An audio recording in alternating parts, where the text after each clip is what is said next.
How to show or hide followers on Facebook. It's pretty simple and a quick process, so without any further delay, let's jump right into the video. Start by heading over to your application Facebook. Make sure you are logged into your specific account.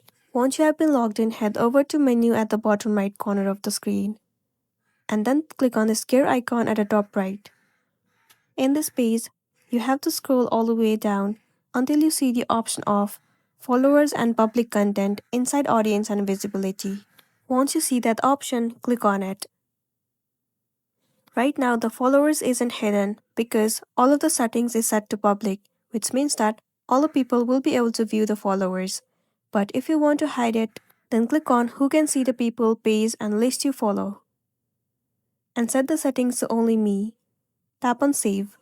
Likewise, click on Who Can See Your Followers on your timeline and then set it to only me.